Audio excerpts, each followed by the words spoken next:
الرحمن الرحيم. اهلا بيكم في قناة مطبخنا المصري. والنهاردة ان شاء الله هنعمل البامية الويكا، وهنشوف طريقتها ازاي. هي طريقة سهلة وبسيطة ما فيهاش اي حاجة خالص. بتجيبي البامية، طبعا دي متفرزة، بتخرطيها كده، بتقطعيها كده حلقات، لو صغيرة ممكن تعمليها نصين عادي،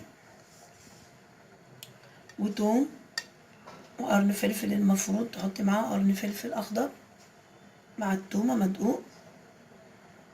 ودلوقتي هنشوف هنعمل ايه. انا حاطه الشوربه على النار، ودلوقتي هنحط الباميه في الشوربه،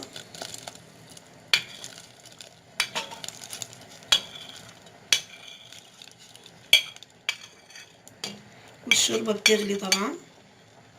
اي شوربه عندك، شوربه فراخ، شوربه لحمه، اي شوربه عندك بتحطيها، وبتضيفي معاها مع الباميه وهي بتغلي حته تومه كده اهي. وزي ما قلت لك كان المفروض يبقى معاها قرن فلفل اخضر، بس انا ما عنديش فلفل اخضر دلوقتي.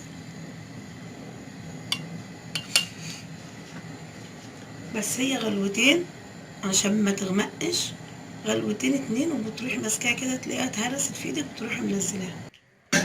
هتحطيها في الخلاط تاخد ضربة واحدة بس، ما تكتريش عليها.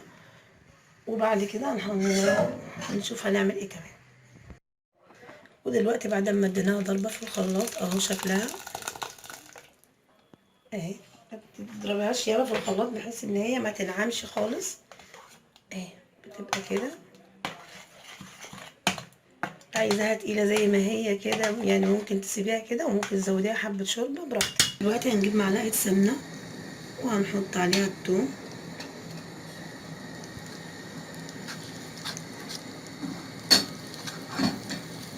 اهي، ونحمرها عادي. يعني بتتعاملي معاها زي الملوخية بالظبط، يعني طريقة البامية هي طريقة الملوخية.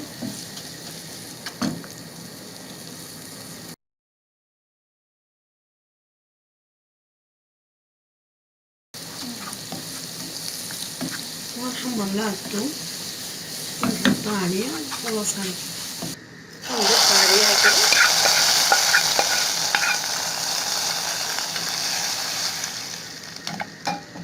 بس كده، وبكده نكون انتهينا من البامية الويكا.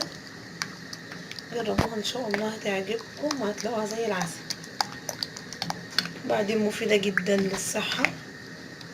وده الشكل النهائي للبامية الويكا. جربوها ان شاء الله هتعجبكم، وبالهنا والشفا. واذا عجبكم الفيديو ما تنسوش تشتركوا في القناة وتضغطوا لايك وتفعلوا الجرس، وشكرا.